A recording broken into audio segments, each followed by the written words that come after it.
Coming at you from a couple of stools in the low class studios. This is a feminist and a comedian walk into a bar. Whoop, whoop. What's up, guys? I'm Jackie. I'm your co-host today, leading off. You're our co-host every day. I know. I said it, and then I was like, You're the lead technically, co-host. I'm the lead co-host. We're like co-lead co-hosts. Okay. No, we're just co-hosts, and then one's the lead. We don't the lead. I don't know. I like convoluting We it switch the lead. because I feel like labels Current are silly lead men. co-host. That would be a good way to Current say lead it. co-host. Yeah, because that means you're the lead This now, is my week. but next yeah. time you won't be. It's a matriarchy today. Yeah, because we don't the lead. We switch the lead. Mm-hmm. We the host. We the lead. We share the lead. We the host. Mm. Well, this is your current co-lead, Jackie. I'm a feminist, and today I'm sipping on some Squirt. Squirt. Do you remember Squirt? It's grapefruit, right? Yeah. Grapefruit's really. It's a I great soda. Yeah. Back when I was drinking, what's that grapefruit beer that I fucking loved? The Radler. Oh yeah. The old so Stiegel Radler. Good Stiegel Radler. That's a good. This is like a good that, malt but beverage. like for like birthday parties of 5-year-olds. Yeah. It's perfect. Did you have this at all? I dated a girl in college who was from a small town. Who would squirt? Who would squirt? Well, but she was from a small town like Central West Ohio, and they would have a lot of squirt, like in the bar. Like they would do whiskey and squirt a lot. Oh, really? Like that was like a common drink, like a whiskey and squirt. Huh. So it was just popular. Like everyone had squirt in the house. Like everyone had squirt. They would have Sprite or Coke. Like it's like they had those things too. Yeah. But they would have squirt just as likely as Coke and like Sprite and ginger ginger ale. Squirt. Yeah, And and they would always have it Central at like Ohio. weddings. Weddings, it was always a thing. Really? Yeah. Was So I she don't like know. sad she couldn't find squirt in like Central Ohio? No, because you could, but it wasn't as common. It wasn't like popular. Did you grow up in a squirt town, or am I just general? Because A you're like squirt town. you're more think- central. She was Central West. You're just Yeah, central. I feel like we were more of a Fanta town. Like it was like Fanta was the thing. But I'm talking like bars. Like, were there I any don't- like weird drinks? I don't know. Any like weird? Because they had that. They had squirt and whiskey, and then they had, what did they call them? Like ass knockers or butt knockers or knee knockers? No, knee knockers. It's like ass crackers, I think it was. Ass crackers. Okay. It was just lemonade and vodka. That's why I just remember every wedding that we'd go to. the that ass took, crackers and squirt. I think it was ass crackers. It's so homoerotic. I don't remember. But no, like they would always have one. They'd have like two big, like, just like thing where just like a nozzle, like the big tub with like a nozzle at the bottom that you could pour drinks yeah. off of. They'd have a couple of those behind the bar, and they would always have like a quote unquote whiskey drink, which was usually like just whiskey and squirt or whiskey and some sort of like juice, and they'd have these ass crackers. I think that might be wrong. It's something like that. It was something like ass, because they would call them butt somethings, but then also ass something. So you could like say it around the kids or not. Yeah. I think it was like butt crackers or ass crackers. I don't know. But that was always just lemonade and vodka. Right. But they like had it at every wedding. I don't know. Did you guys have any? No. Are you guys a Catholic town or just Christian? Just small town. Is it a boozy town? Yeah, it's busy. It's like a beer town. It's like a Natty Light and like what's the drink where you would like make it in a cooler and you'd have fruit, jungle juice. Jungle juice. Jungle That's juice was also really I popular. noticed that is So what a do you small wanna town call it? thing. No, regional. In Cleveland, I grew up in Cleveland. Yeah. And we called it jungle juice. But I've heard a lot of people call it hairy buffalo. Yeah. Yep. I've heard of that too. Which I think is dumb, because that doesn't even have the word jungle juice, because it's got the word juice in it. Like it's kind of. Actually, I don't it's remember descriptive. if we started calling it jungle juice when I was in Kent, which was near Cleveland, and we called it hairy buffalo in high school. I don't remember. But I feel like that was our drink like that, Yeah. where like everyone sort of had it and you'd make your own. And Yeah, but that wasn't like a drink. That's like a general term for a type of drink. You know what I mean? it was like an alcoholic fruit punch with fruit in it. Oh, totally. I'm just saying, like, these ass crackers and stuff had like a specific formula. Oh. Or like the squirt and whiskey had this Got like it. specific combo. No, I've never heard of those. That's funny. Yeah, I was just wondering. That would be like a great travel section piece for USA Today, like small town Ohio Yeah. cocktails. I mean, it was like a beer town too. It wasn't that it was like they drank beer aplenty. Um, but I just think like Catholic towns are boozy. If you're one of the other Christians, you could. I mean, obviously Baptists, they don't even drink a lot, right? Or they don't drink. I don't think they're like Mormons, like they can't. But I feel like there's sects of Christianity that like don't drink. And I feel like your kind of Protestant-y religion sects are a little more just like moderate. They maybe drink, maybe don't. But Catholics are always boozy. And you guys are straight up Catholics, right? I mean, no, Marion's pretty diverse where I come from, but Okay. yeah. Maybe that's why. Maybe it's because you got some diversity. Yeah. This place was like all Catholics. What else do you guys have? You got Lutherans? I mean, it's across the board. Yeah, but there's not like a couple major players, or at least a couple major players. Lutheran, Catholic, I don't know. Honestly, I feel so tapped out of that mentally because I was like, "Fuck this," that I'm not really sure. I feel like I'm just saying. Did you have any? I feel like I can't speak to it accurately. You went to a public school, right? Or yeah. Did you go? Okay. So you were Catholic. I mean, do you just remember any of your friends what church they went to? Yeah, like Protestant, Lutheran. Yeah. That's probably why you didn't have a lot of boozing. Just like Christian. Yeah. But it's the Catholic specifically I knew, that you get the boozing. 2 Jews growing up and like a lot of Catholics because we were Catholic. Sounds like a CBS and then sitcom. mostly 2 Jews growing up. 2 Jews growing up. On CBS. Drinking ass this crackers. Fall.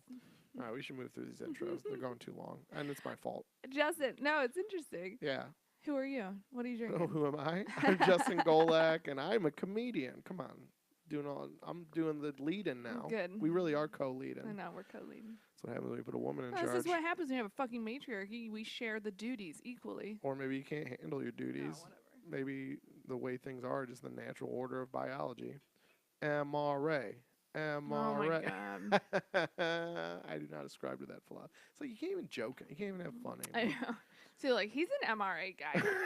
He said it. He said it. And if this podcast ever becomes anything like anything of any kind of bigness, let's pull clip that. Just me going MRA. Oh fuck.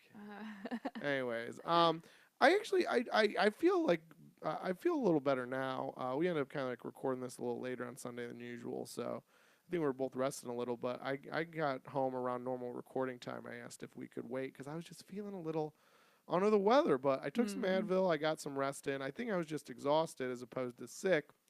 But the weather's getting a little cold. Under the weather. I still don't feel great, but I think a good night's sleep will make it better. But point being, I made a hot toddy. Hot toddy. I'm sipping on that. I literally have to sip on it because it's hot. Hot Hold on. This will be my actual first sip. Hold on. And he's sipping.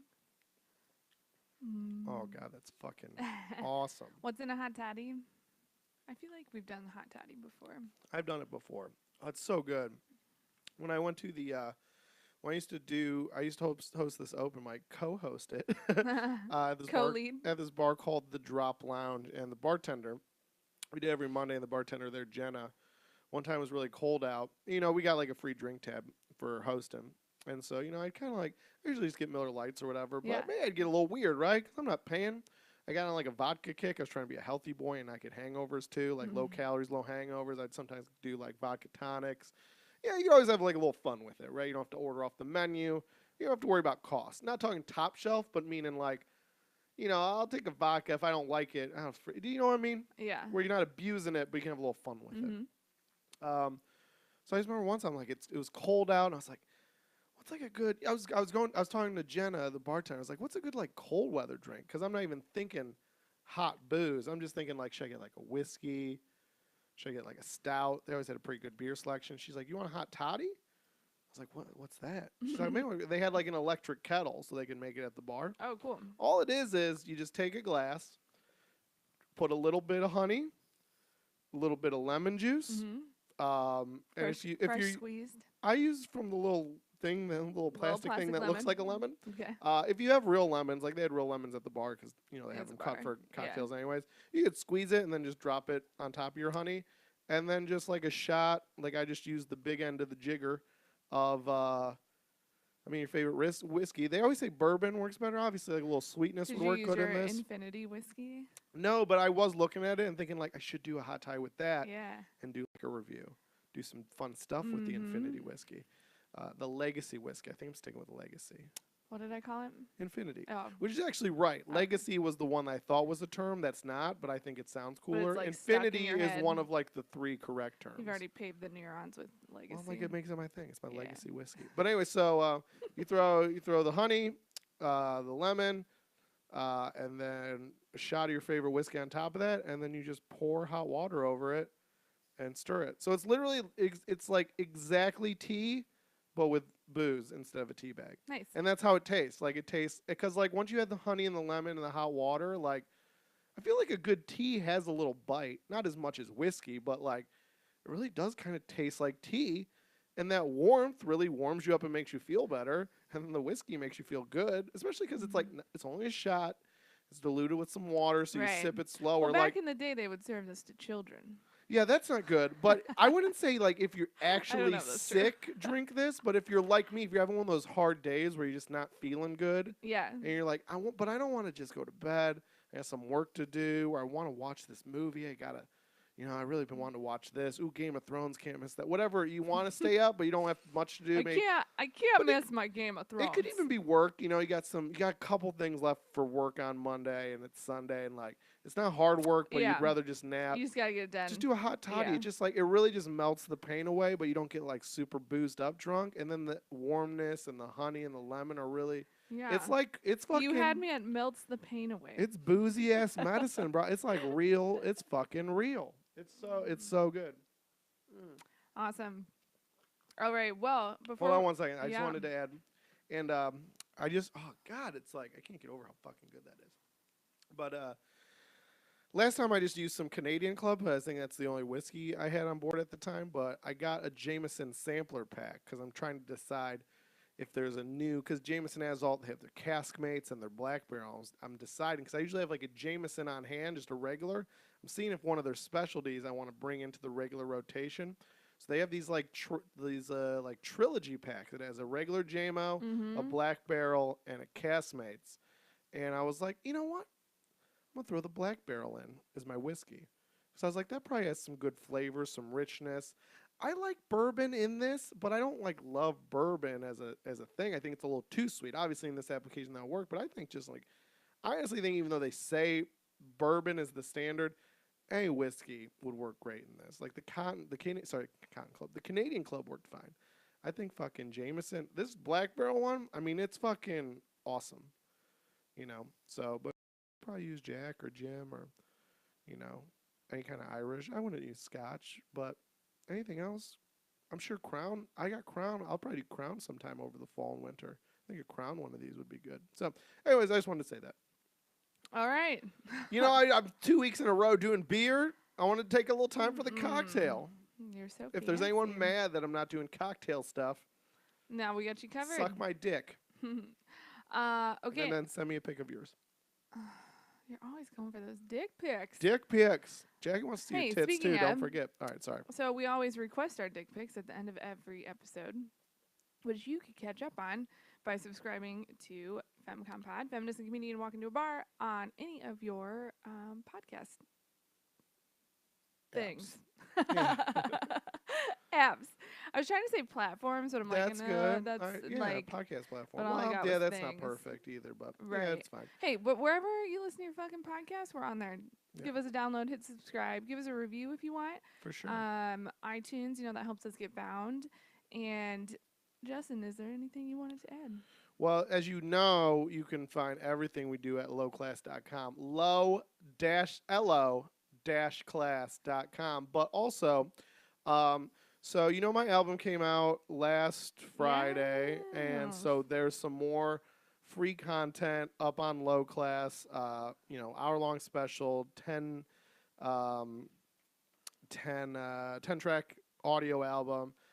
We got this podcast. We got my podcast, Safe Space, Jackie's podcast, Mildly Depressed podcast, which has like 3 episodes now, which are solid. And she's gonna go regular in about a month. I don't know. We have like a soft start date. We'll plug the crap out of it when it gets for real, but very soon that'll be a semi-regular post. Jackie blogs like all the time, JackieManty.com. We both Tumblr. What else is up there? Fucking Your Mildly Depressed site, which has essays along with the podcast. Not companion pieces like they're related, but companion like it's all about, focuses on like mental health stuff. Point is that, and this podcast, there's a video version. I don't think that's directly posted on Low Class, but if you go to my YouTube channel, I'll probably make a playlist, an embedded playlist that they can watch these. But yeah, starting at what was it, like episode 38, you can watch video versions of all the FemCom. So just tons of content on Low Class, and like I said, just like American Apathy, we have like, again, soft launch dates for other big projects. Probably at least one in this calendar year, but definitely more stuff coming up next year. So that being said, as we always say, what is it all? Free, baby. Free, free, free. So just go to lowclass.com, lo-class.com. But that being said, if you want to help out, listen. If you're listening now, thank you. Share. If you like an episode, post it on your social media. Be like, hey, check out this episode. It was really great. These are my friends. They do cool shit. Check out Low Class. They have more free shit there. Word of mouth, all that helps. But couple bucks here and there if you have it. When you can, what's our motto? What you can when you can. That's what we feel. So if you're broke, hey man, tell a friend. It's free and it fucking helps. Ratings and reviews like Jackie just talked about. But if you want to throw us a couple bucks, that super fucking helps. Hosting these podcasts costs money. See these lights? If you're watching the video version, we'd be recording in the dark. Well, we wouldn't be recording. We have no electricity for the computers. Everything costs money in this capitalist pig society. And so we have a Patreon. So patreon.com/low-class, right? They don't allow dashes. So LO class. lo-class.com and patreon.com/low, LO, no dash class. Just say LO class. I'm still working on it. It's the new saying. Patreon.com/LO, no dash class. Or no, how are we going to say it? Here's how we say it. Patreon.com/LO class, no dash. I don't know. Either way, we'll perfect it. The point is, on the website, dash, on the Patreon, no dash. LO, no dash, class. LO, class, no dash. I like it better the second way, I think. Okay. Well, do you have an opinion? No. You work in this field. What would you suggest if I was your client? We just get rid of the dash. But I hate you. Too late. But anyway, so go to that Patreon, and if you know what, here's even easier: lo-class.com. There's a link. You can also donate on PayPal or Venmo. We have Low Class accounts for both of those if that is easier for you. But the great thing about Patreon is, just for a fucking $1 a month, base level patronage on Patreon, you can get, in the 2018 calendar year, we'll do at least 6 bonus episodes of some sort of podcast, either this podcast, my podcast, or Jackie's, or maybe even just kind of like some free-flowing episodes. Like we had the podcast recently where it was under my heading, Safe Space, but it was just Jackie interviewing me about comedy. So, we've talked about, like, we still haven't watched it yet, but like Birth of a Nation, we had all that debate over it, but neither of us watched the movie. Maybe we'll do like a film review, 45 minutes, or we'll do an extended, some of these topics are a lot to unpack, but we still squeeze it into about an hour 20. Maybe we'll pick a topic and we'll do a whole hour on it. Maybe whatever. I was thinking we could maybe bring some guests in, right? Maybe have a lady guest. Maybe have a man guest. Switch up. Maybe we'll do some threesomes. We'll call them menage a pods. But either way, there'll be something. At least 6. If we get 100 subscribers or 100 Patreons, we'll kick that up to 12, and that's like a minimum. So I don't want to commit to more than that, but I mean, I know us, I know me, I know we always have ideas. 2018, that's a whole year, that's a long time. Sure. I would, no guarantee, because then we're going to end up getting sued, but I would fathom that the chance of us kicking out a few other extra episodes or just like bonus content, there's like a lot of, like, I don't know, I just feel like artwork and just other stuff we like don't use or is minimally used that we could toss up there for the fans. And I think we'll probably, I know we're starting the commitment in 2018, but again, I have some ideas that I think we could bang out real quick before the end of this year. So don't hesitate. Become a patron and get on there. But then the better thing is that we have the $1, which is you pay $1 a month? Yes. Okay. And then you become a patron and you get those bonus episodes next year. Plus, most likely, not guaranteed in the contract, but most likely, I would say, be excited for it. Probably some bonus content this year, just for $1 a month. And it really helps us out. It's a great way to say thanks. And then at $5, $10, and $20, we have like bonus rewards. At $5, you get a big old package of my merch. At $10, you get the merch and you can suggest a topic for a future FemComPod episode. Ooh. We do 3 topics. You could be one of them. You could have us talk about anything you want us to talk about for 15 to 20 minutes on an episode. That's at $10, plus you get the merch thing. And then at $20, Jackie, if you can probably see it behind me. Are we in the wide shot? See that thing? That's a full-size printout. That's a print. But Jackie takes, what do you call it, like Creative Commons photographs. So the New York Public Library has a whole online digital library of images from, their fucking library. But they have a whole public domain section. And there's some great photos just from old, like, ancient texts. Yeah. and just, like, you never know what you're going to find in there. So I take images from the public domain and then do hand embroidery over them. Yeah. In some relation to whatever I'm writing about. But and so she does those for her Mildly Depressed podcasts and essays on mildlydepressed.com, but she will do one original. Like she'll find the photo, only. She'll embroider it, and then not like that print. Oh, the camera's not on me. There it is. Not like that print. You'll get the actual picture with hand embroidery on it, framed with a note on the back from Jackie, mailed to you. Yep. Plus, you obviously get the bonus episodes, too. Every tier, you get the bonus episodes. You get what you've had before. At $5, you get the merch. Right. At $10, you get the merch and the question. At $20, you get the hand-embroidered artwork. But everything, you get access to the feed. And we've only been live for a little while now, and we already have one $20 patron. Awesome. So you'll be getting some artwork. Yeah, we'll be sending that out by the end of October. That'll be in the mail. So yeah, dude, it's and for the artwork and for the questions, there's a limited number of people that can claim those. So if you want one of those, definitely don't hesitate. But like I said, $1, I mean, it changes our fucking world.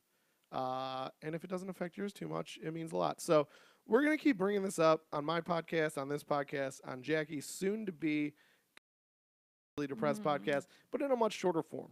Yeah. But this is the initial pitch, so we wanted to explain it. Explain how it works, yeah. From here on out, we'll probably... You pay that per month, and then you get whatever gift is related to that. But even just at $1, that helps, and I think you'll get cool bonus digital content, and it really does help. So, and we just want to keep low class on what I consider like the public radio model. You know what? We'll keep cranking that out. You keep enjoying it, and those who can give, please do what you can when you can, and we'll provide you with some cool, at least digital, but most of the time physical, our version of the tote bag. Mm-hmm.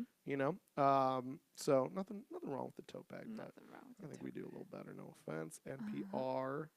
You nerds. So look for a long pitch like this on my podcast, and when Jackie Manti comes back. But then from now on out, we'll just we'll settle on. Are you still with us? We'll settle on a catchphrase and just slang that out during the plugs. So thanks for listening, but it really does help. Let's get into topic 1, babe. All right. Lead us. So topic 1, it's kind of related to my drink of choice, Squirt. Or well, it led my choice of Squirt.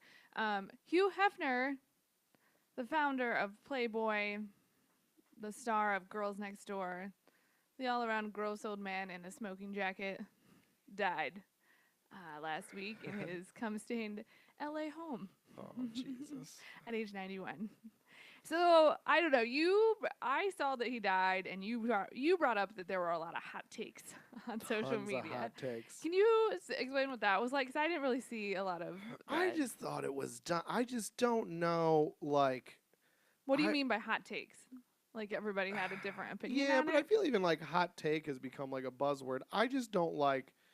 I don't like this happens on the left and right, but this is the issue, the kind of issues that the left takes up. The right obviously does this a shit ton too, but it's these weird straw man hot takes. That's what I consider like a hot take in the pejorative sense. It's these straw. It's like these like Straw man. it's these need for people to take down this man in death. When I saw no one bolstering him, I just saw a lot of people be like, Hugh Hefner died. He seemed like a kind of nice guy, kind of eccentric. Oh, you probably remember from dating those young guys, but also, he kind of was like a civil rights pioneer for, black men. So you can maybe say he's a little bit of misogynist. Again, that's what the hot takes want you to believe. But A little bit, even a lot of bit. I think even a lot of it is extreme. I mean, he was also like he was also a proponent of gay rights and also a proponent of abortion in the 60s and 70s. So I'm not That saying doesn't he was make him not a misogynist, though. Okay, but the point is, that's the whole point is no one was saying he was. No one was saying that he was like this great feminist icon. Then I could see like, okay, before we call him that, we should point out some facts. People were just like, this old guy died. He did this thing we kind of all know, and he's kind of iconic for these things: the bunny, the smoking jacket, the being old, the dating young blondes, and also he kind of did these cool things, for black men and all right, bye. Maybe they gave him some credit for the sexual revolution or like parts of it, which again I think is kind of fair. And then they're just like peace, and then everyone was just like, I don't know. Everyone was just acting like there was some weird like I don't know like propaganda stream about him trying to make. Didn't see it. I just because you didn't see it doesn't mean it isn't there. So like I What? saw why what that doesn't Just because I how didn't does that see not it, make I mean it sense? wasn't there. It wasn't there though. In your feed you might not have seen it. I saw several people from my hometown guys posting like, what an American hero, you taught me everything, Hugh, I love you so much, there's no way where do you go after you've lived in heaven your whole life? And so and that's the narrative Hugh Hefner wanted too when they did that movie about him, him being interviewed about it. He saw himself as this great piece of I mean, the he's sexual definitely liberation an and icon. yeah, I mean, I'm not saying that. I just think it's. I don't like when you basically say because you don't see it. You just have so many egocentric fallacies in your life that you just because you Whoa. don't see it, you're like that. Just it happens. Your hot take is silly. I don't, but I'm not saying like individuals. I'm saying in the media. Because to me, that seemed to be like what these articles were going after. That there was some sort of this like media proliferation about this great man who did these great things, and I'm like, I just didn't see it. Well, I think that's So I you're think maybe that's misunderstanding what I'm saying. Don't say I have I think that's a egocentric fallacies or whatever college it's word a you used on me. reaction to that. I think the documentary that was or no like movie that was made about No, him there that was a sort doc. I think. I don't think. I don't think there was like a biopic about him. I There do remember was. there was a doc though. I saw the doc about him. There was a biopic about him, and Okay. that's like the narrative. Who Is played that, him? Do you know? I don't know, Okay. but that's the Do not get narrative. annoyed with me. I feel like you don't believe me ever when I I say do things. believe you. I believe me too. So I don't Unlike Congress, we can have compromise. Hot take. hot take. I don't think that that's fair to say that wasn't happening. And like I didn't read like I saw the New York Times obituary and they were pretty uh had their cards close to their chest with it where they like talked about how he did help the sexual revolution, but he definitely was not a champion for women's rights. That's my point. That's what I saw from most of the major outlets. I'm not saying that Marianites didn't think he was a cool dude because tits, but I'm just saying like I feel like most media publications were like, here's an icon. Was that your biggest beef with it then? Yeah. Well, that and I mean the whole general thing. Not only that, but also just the straw man of like of him like you know what I always hate? Like I hate when people throw like the biggest thing is like, when men date younger women, no one says anything. But if a woman dates a younger man, everyone's got an opinion. And it's like, I don't know when that started, but like, I think every time a man dates a younger woman, and for a while now, it's talked about. Like, it's for sure mentioned. I think what they Like, mean, I don't. Justin, is like that when men do it, men give the other man a high five. You know what I mean? It's not like there's not like a judging But who by the men judges? of the Do men. women give women high fives when they date younger men? No. But then that's not men's fault. What? No one's saying it's men's fault. But my point is, like, I think, like, when a younger person dates an older person, it's, like, noticed. I don't know. Like, to me, like he was rich and famous and he dated younger women. Like, who doesn't do that? What? Like, I'm just saying, like, older men who may or may not be attractive but have money and fame and, like, maybe the ability to grant opportunity, they all date younger women. So why was he vilified for that? Because he dated. Why was he vilified for that? Are you kidding? Because he dated hundreds of them and threw them away like pieces of cardboard when they either weren't up for the group Quaalude sex anymore, or they grew up basically and, and got older. But who doesn't do that? So many men don't do that. Like, I think most of them in that position do. Like, if that's their only opportunity to get maybe women. That's part of the problem. Maybe that's a problem, Justin. To me, and maybe that's what Playboy encouraged, and that's why the women are saying that's not cool. But to me, let's stop that being seen as something that's worth cheering on. This is one of those an icon because you fuck a lot of blonde women. Gross. I don't think that's why people think he's an that icon. Yes. I saw a lot of that. Yeah, I'm not saying the Marionites didn't think that. It's not just Marion. Like, well, all the other Marions across the world. But I'm pretty sure people thought he was an icon because he created like one of the most recognizable national brands in history off something that's relatively taboo. Like, it's not Coke or Pepsi. You know, it's like nude women, and it's like something that everyone knows. Like, I think it's kind of amazing, like, just from a business point of view. Gross. Why is that gross? I think it's gross because he is. So you're awarding him. Okay. I'm not awarding him. Stop. That's the straw man. That's all I'm saying. Talk. Okay, but I'm just saying. Let me talk. That's the straw man. Is I'm not rewarding him. I'm just saying that's interesting. You are. It's a reward to say that's good for you, man. Okay. I didn't. So I just think that the whole brand is naked women, right? And like, I get what you're saying. Like, he broke these puritanical beliefs and like sort of started this like sexual liberation, but there's nothing liberating about just naked women for men to look at. Like, there's not. I just don't think that men were already doing that. There was nothing liberating about that. You're doing the same thing. I never said it was liberating. I said that's he created a nationally probably at this point internationally recognized brand up there with McDonald's, Coke, and Pepsi. And I'm not saying he did it with naked women. I'm saying that to do that with something provocative takes like an extra level of kind of like ingenuity because like you're behind, you're in a paper bag behind the counter. McDonald's is on every corner with a big sign. Sure, but you watched The Founder, right? Like, and how that the whole point of that movie was to change the narrative of what was that guy's name? Like, basically the guy who stole McDonald's from McDonald's, right? Because his narrative for the longest time in the media and in the national scene had been that he was this amazing businessman who had. But he was just a super cock too. But like then, so this narrative is showing the opposite side, and I think women are like, yeah, we don't believe that narrative. And okay, even I'm not saying it's not subjective. Yes, he created a brand that's known worldwide, and that's all I'm saying. And that's my point. For me, even, and I think for again a lot of major media, that was the period. Maybe a little flowering because he's fucking dead. You do that to every dead person, a little flowering, but. When you say like, but he also did this, and he also did that, I'm like, I don't think anyone was giving a counter narrative to that. Maybe they omitted it, but it's also like an obituary. They all do that in a certain way. You know, I don't know. I'm just saying, like, back to the point about womanizing, I'm just saying, like, to me, would you say as a woman that sometimes there is this is why I think it gets a little like nasty. Like, there is exceptions given not by behavior but by personal perception of the opposite sex. Like, I feel like George Clooney is just as gross, but why does no one talk about it? Because they actually want to fuck George Clooney. But no That's one wanted so to not fuck Hugh true. Hefner. Hugh Hefner was old and gross, so they're like, you're old and gross. But George Clooney is also old. He just looks better. Girls want to fuck him, so they're like, oh, keep It's not fucking. true. That's not true.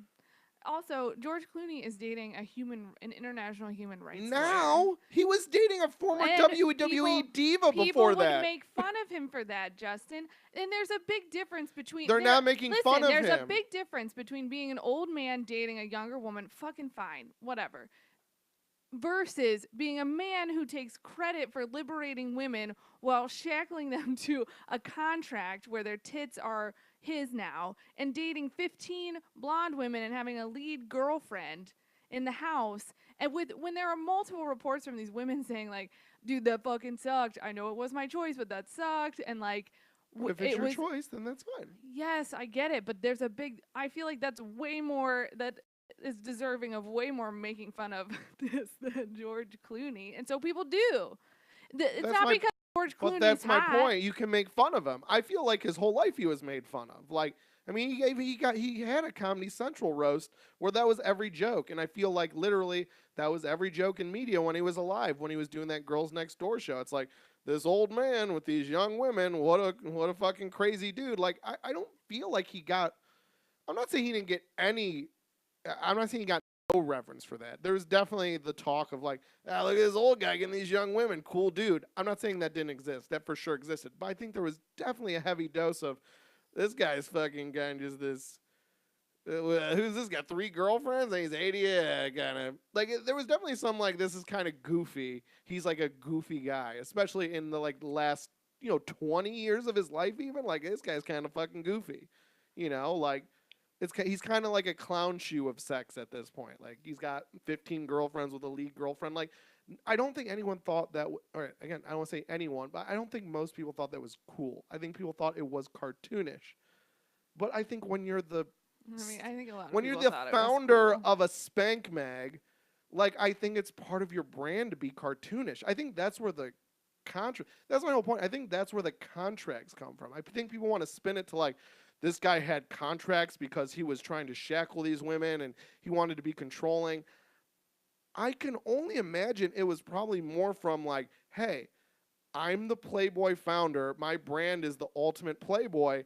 Like, you can't be out doing stuff now with me. You can't be acting like you're not in love with me because like that'll destroy the brand. They'll destroy like a multi-billion-dollar international brand. So that's the point. Like, you're not my girlfriend. You're an employee.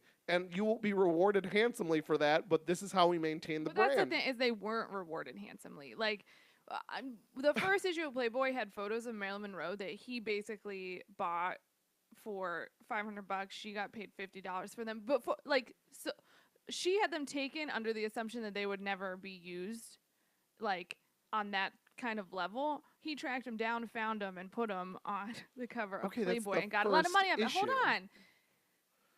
I'm just saying. I'm assuming he had no budget at that point. Go ahead.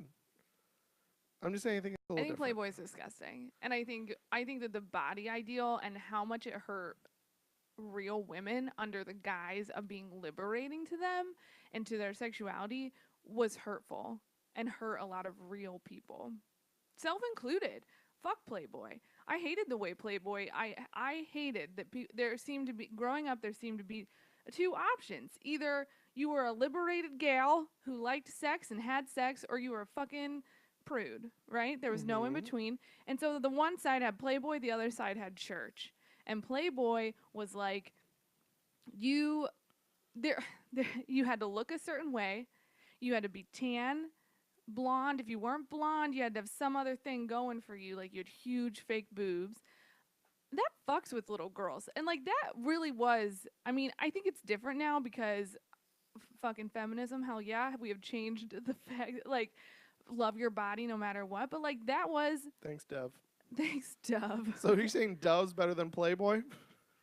No, that's not what I'm saying. You're not listening to me. I was making a joke. So to say though that like that was okay, so now so if you're Playboy, you're just this total bunny who loves sex and there was no in the middle, and like Playboy was seen as the ultimate. I hated it. I think that it was sexually liberating for fucking men, for people who looked like that, and like that's what it did. You know what I mean? Like it just was.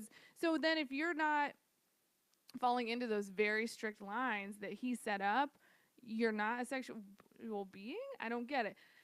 I don't think it said that. I mean, to me, I know you don't think it said it, Justin. I'm really sensitive to this issue because I feel like you won't get it because you didn't grow up female. that's fine, but I still think just on a subjective take that to me it never seemed like anything to me other than a entertainment magazine. And so I think all these arguments that shut it down, before they shut it down, they have to elevate it. Like they elevated it to something I don't think it ever was to knock it down. Like I just don't think anyone that read it or knew of it, like all these things about like they're claiming they were this and it wasn't that. I'm like, I just don't think they ever were. I think it was always just an entertainment magazine. Like my point is like, that's my whole point is when these articles say like he didn't do that, it's not that I don't agree that he didn't or I'm saying he for sure did. I'm saying who's saying he did? I'm just not hearing it. And it's not an egocentric fallacy. I'm not saying that that means it's right. I'm just saying like, again, from media outlets, not from people, individuals. I'm saying from media outlets, I am not seeing any major like praising him for like women's issues, maybe civil rights issues, but I think those are fair, like black civil rights in the 50s and 60s. So that's all I'm saying. To me, I don't know who's giving this person credit. I think you're like people that are writing against him like are flaunting credit on him to knock it down. I think that's the straw man of it. No, he did.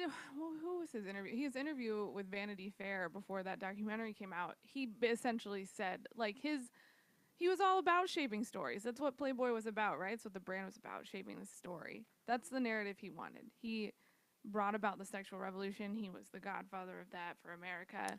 Yeah, he for sure. That. I think the sexual revolution, but I don't think he ties that to like the female sexual revolution. I think more just the general. He does. He did. But I would say, how do you not say he played a role in just the cultural sexual revolution? Not male or female, just the society we live in now. I'm not saying he didn't. I think he did, but I think I think a lot of things came about when people just stopped being shitty people, and then women still had. I think that's kind of my point, though. So I think him, unfair role in it. I think him and Playboy, along with a lot of other things, did bring about the sexual revolution of the 60s into the 70s, most notably the 70s. I think that is true. But not women's liberation. No, and I don't think he ever takes credit for that. And the bigger point is, you can go ahead and write a hot take on why you think what we call quote-unquote sexual liberation in the 70s wasn't a good thing, as many people think it was. I think that's a fair stance. But then in that stance, I think it would be important for you to note that Playboy ushered that in along with a lot of other things. And then you could say that thing they ushered in, many think is good, but it wasn't. But to say he didn't, I don't think he's ever saying he did, meaning in a way that was positive towards women. I think that a lot of these people that I've seen doing hot takes, and my hot take on it, I feel... You got hot takes? I got hot takes. I feel like there are a lot of men who take credit for women's sexual liberation. He generally, I feel like Playboy does, and I think there are a lot of women who are like, who have suffered under that, and that's their reaction to it was like, okay, so you decide, you're the one who made the like aesthetic standard of shaving off all of our pussy hair, right? Like, thanks, fucking Playboy. I had razor burn all throughout high school. You know what I mean? And like, I just think that I think that that's what that reaction is to, is like, look, I just wish I could tell my little self, like, stuffing yourself into a corset is not sexual liberation. But it's fucking hot. I just thought about it, and I couldn't really think about anything else for a few seconds. Yeah. Do you own a corset? Is it going to take a while before I get to see you and want to have this conversation? Well, I think, though, that is, fuck. I know you're kidding, but, like, that's, again, just a unique thing that women experience that you will never understand. Dude, And I know you're not. I know. I yes. get it that you're fucking kidding, but it's like, God, And I get it that I'll never understand, but I think there's a lot in this that's just, objective truth and not subjective to the female or male experience. And I that's kind of what I'm arguing against. I don't know. I to me, again, I'm not denying that there was a part of him that wanted to be the godfather of the sexual revolution and paint media for that. But I just really do think that the underlying brand of Playboy was just being a hip, cool bachelor and banging a lot of broads, and that kind of like, I guess that Don Draper, if he wasn't married, aesthetic. I think that's who it was for, right? I mean, if you think about it, that Don Draper character, I mean, he was essentially a Hugh Hefner type, but he was like a half a generation before. Like he, you know, in his 20s and 30s, in like the 50s and early 60s, meaning like, he had to get married and have kids, but he really just wanted to, live in a penthouse in New York and bang young broads. And like, that's what he wanted to do, but he had to kind of do it behind the back. And then this kind of guy comes along and talks to those people that were like 20 when John Draper was 30 and go like, hey, you want to own a cool stereo? You want to live in a penthouse? You want to have, have sex parties? That's what this magazine. So that's why I always just thought it was like a lifestyle, but mostly entertainment magazine. And I could see how he could want to. I think it started as that. It was not that when we were kids. I think it was always that. I mean, I think more so in the 90s because that's when it just got weird and there was just like you could win like the Playboy Bunny fucking mirror at the carnival and like Playboy Bunny temporary tattoos and like all the merchandising. I think it even became more. Oh, you get like a little Playboy Bunny for your like tanning bed. Yeah, I think that's when it became just like a brand. So and the brand was like sexy fun. Like I think it actually became a little more trashy and a little less like sophisticated. But like still, I thought it was like fun and sexual, but sexual like sexy fun, not like sexual revolution, serious culture. Like I don't think it was really ever trying to be that. I could see why he wants to, hindsight, put himself in that narrative. And I think he puts himself in it fairly.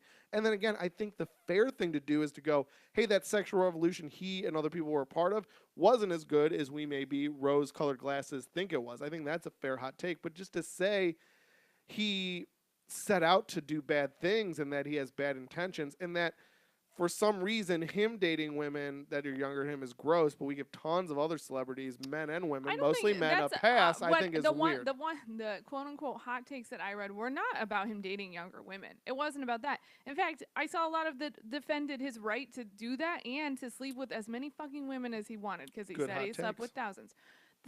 What people were upset about, there are lots of reports of him being abusive. Having Quaalude parties and like part of your job was to take a Quaalude and have a sex party. Like that's what they had problems with, right? And like that he was, he was subpoenaed for a Cosby case of like helping Cosby rape someone. Like that's fucked up. And I think those were the hot takes I read and that I felt most in kinship with was like, I don't fucking care how many people he had sex with. I don't care that he dated. I don't think it's fair to say we don't judge George Clooney in the same way we would Hugh Hefner, but like whatever. If you date younger, consenting, legal age women, fine, whatever. I don't think there's a lot of consent in his relationships for the overwhelmingly most part. Well, yeah, because he paid him. That's still consent. He took the money. If you pay for a donut, you didn't steal it. That's not what I'm talking about. I'm talking about the underhanded abusiveness of those relations. I think once he turned like 70, maybe even in his late 60s, like, I can't imagine he was super interested in boning anymore. I assume it was about the public image of being the owner of the Bonin mag and he's got to keep up that appearance. I assume that's what the contract was basically saying, like, all right, you got to act like you're into me, even if we're not fucking into each other, because that's what this is. And in return, you get these things. Which is, to me, that's kind of part of the job, right? If you're in Playboy, you're not just posing. You're kind of an ambassador for the brand. There's 12 centerfolds a year. It's a monthly magazine, right? So, it's like, that's a pretty elite position. So it's like, you're not just in the magazine for a month. You're kind of now like a playmate. You're like this status symbol that like we have a brand attachment to. I guess I just think the world is changing and it's changing for the better, where things like that I just are not like cool. I don't. Here's the best thing Hugh Hefner gave us was a platform for Gloria Steinem to rise to the top. See, but that's why hey. Well, do you know why she did yes, the expose? Come on, okay. do not talk to me. I don't like, know if you know. Come on. Do you think, how many documentaries have I watched about her? Have you watched a documentary about Gloria Steinem? Uh-huh. Oh. Like 2. One about her and then one Good boy. that Movers. What was it? Makers. Makers. Watch that. She was in that. Okay. Good boy. Don't call me good boy. Don't. That's pejorative. I meant it endearingly. Yeah, man, you know I'm woke as fuck. I'm woke. I'm also just bro as fuck. I'm both. No, I don't think broke. You're bro. Oh, you're broke. You are broke. That's the new term, broke. I'm bro woke. No, it's funny how, like, I was surprised at how emotional of a reaction I had to, like, people I knew and grew up with posting, like, just, like, loving, just gushing posts to Hugh Hefner, and then, like, other people liking it and just being like, yeah, what, pour one out for our homie Hugh, you know. Like, I think those are just bros. They're not broke. They're just bro. I would say, here's my take. Here's what I'll close on, because we're running mad long because of the Patreon thing. So let's bust out 2 and 3. I'll let you close, even though it's your topic, because you're a lady. Because I am a real feminist / ally. But my take is what I'll say. Justin Golak, my voice. No hot takes, no original media sources. Just what do I think as a broke man about Hugh Hefner? I think he created. Yeah, how will you remember him? That's what I'm gonna say. Okay. Hugh Hefner, inspirational as a hard worker, created an international brand from the ground up. Kudos to you as a businessman. I think that brand has a lot of positive and negative connotations. A lot of the negative connotations I agree with, but I think that you're right. Society will move us past them, and I think at worst the bad things were a speed bump, but I do feel bad for anyone affected culturally by him. And I will say that a lot of his work in the entertainment civil rights movement touched a lot of comedians that I have a lot of regard for. So I've heard a lot about it, and because that there's, and even not just black comics, but giving a platform to people like Lenny Bruce, and so like people that were like quote unquote offensive. I don't think he did as much for the civil rights movement as other notable pornographer Larry Flint, but I still think there's something about what he did for black comedians in the 50s and 60s and other entertainers, but you know, I'm a big comedy nerd, that just always I just thought was of the utmost coolness, and mixing audiences, because again, as a performer, I know what it's like for homogenous audiences, that they're not fun, whether it's all men, all women, all rich, all poor, all black, all white. So the idea of these kind of like mixed race audiences, when that was uncouth, I just can't imagine what that did for entertainment. It had to make it great, and the fact that he was like one of the pioneers in that, I'll always think that was cool. And I don't really have much of an opinion for him in regards to women's liberation or sexual revolution. I do think that there is a mixed bag, and all the things you're saying about negative, I really don't have a major argument against. My only argument against is I think the people making those arguments are kind of bolstering him up with people saying that he's getting too much credit during the slam down. I think it's a worthwhile critique, but I still was given so much credit for it. So I think that's the end. Like, good businessman, you know, started a brand new thing. It's a big thing. Good job for you, and good job with what you did for entertainment, especially in regards to integration, both performers and audiences. And, you know, you died. So also just respect for the dead. Just a little bit. I think that's over. Yeah. I don't think you got to respect the dead. I think, but a little bit. I think a little bit. A little like, good job being alive. I did see someone post, like, I don't think this is shitty, but, like, I think it's shitty to post it on the day he died. I was like, whatever. Yeah. No, you're a celebrity. That's what you get. I think that I don't know why I said that, but there is something like a little respect. Because even me, when people say respect the dead, I say suck my dick. But like, I know. I'm surprised to hear you say that. because I say that because to me, no, I'm surprised to hear you say I just hate respect him. rules. I think rules and like unspoken subtle norms are the fucking end of freedom. And so I was the person that said fuck the dead because there was this rule that you cannot disrespect the dead.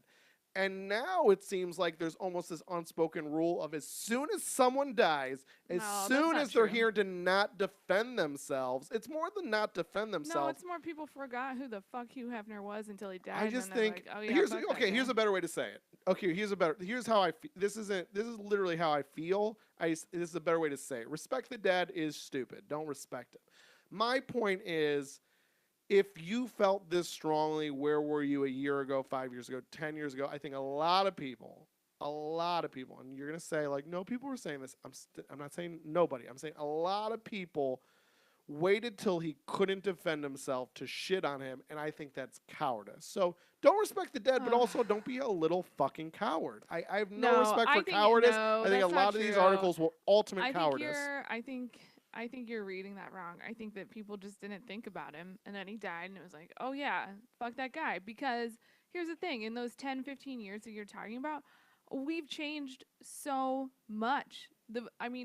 Feminism is on a fourth wave. Like, we just had a female major party candidate run for president. Like, the conversation about women, I really don't even think Girls Next Door, which was cute and fun, would happen nowadays. There would just be too much reaction of like, no, do not give that guy more airtime. Like, I mean, you gave him airtime, but you also gave those three women opportunities and now careers that they would not have had otherwise. Oh my gosh, no.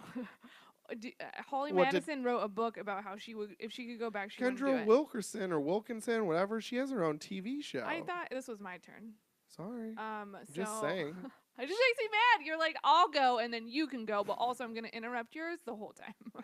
I just don't think, I mean. So I think that, okay, so like that's my take on it. Because I feel like that's how I react to. It's not like I was just thinking about Hugh Hefner all the time, and then like, when he died, it was like, oh, yeah, like, thank you. I get what you're saying. Like, I do think that there's something to starting a magazine that was like, we'll publish whatever. Because, I mean, it's the same reason I love Carlin. And you know what I mean? Like, say it. Just say it. Why are we so afraid of it? Why are we so afraid of sex? Why are we so afraid of the body? And that's why, like, I'm not against nudity. It's not like that. It's not that I'm against even women being in the male gaze. Because that's sex. And that's fine and fun and happy. And, like, when we try to make that bad from a liberation standpoint, we run into other bad territory. You know what I mean? Like, I get that there's a balance. But, like, the Playboy that I know is like 90s, 2000s Playboy, and it was gross. And it made me feel bad. It made friends I know feel bad. Like, but it was unspoken. Fuck it. Fuck that Playboy.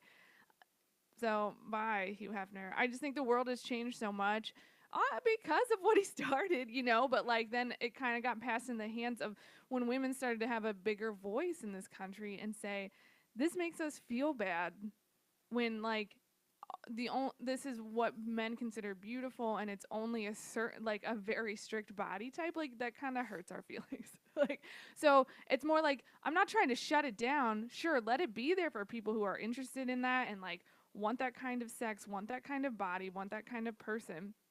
But like, I'm going to support the ones that are like, yeah, all types, nudity, sex, weird shit, but like we'll do it from a place where there's not, because I feel like he could have gone that way, you know what I mean? And Playboy even I think tried to do that, where like, oh, we see that this is, you know, they want more variety. Okay, we'll try to do fat women, but it never worked. I guess that's what I always find weird is like, that's like the first thing people go for is like, oh, well, he perpetuates this heteronormative thing. And it's like, all right. You don't think he does? No, but why can't he? What if there are people that are into like heteronormative things that are attractive. Why don't they have a magazine? Sure, I get what you're saying, and that's fair. But I think that's why it's also fair for me to like say fuck that, because it's like you had the chance and the platform to like shift our conversation about sex and sexuality, and instead it just kept it in a tight little bunny shaped box for all women to try to fit themselves into. Or they could have started their own magazine. And they did. And that's what I mean. That's why, like, So that's then why that's Playboy's fine. not so big anymore. I know it's fine, Justin. I'm just saying, like, fuck him. Fuck him. I don't feel bad shitting on him on the day that he died. Fuck that guy. And he bought like 75 grand to like be in the drawer beside Marilyn Monroe. Like, I just feel like he's creepy till the end of his death. You know, like, well, I gotta be by this cultural icon whose photo I basically stole and didn't pay She's her probably for. thinner than she's ever been. Yeah. Okay. Body standards. All right, let's move on. Talk to you. I'm sorry, I wasn't paying attention. I was looking at your tits. I know. I'm kidding. I'm not anti-sex, and I feel like, I know. and that's what. And Hugh, it's just a wait, joke. hold on. Like Hugh Hefner also perpetuated that stereotype of fucking feminists too. Like he said that we were the enemy. Feminists were the enemy. We were, he wanted to tear us bitches down. Like he was not for women's liberation. He was for a very specific type of woman's liberation. The ones he wanted to fuck. It's good. It's a good place to start. Just kidding. There you go. All right. So, fucking kids.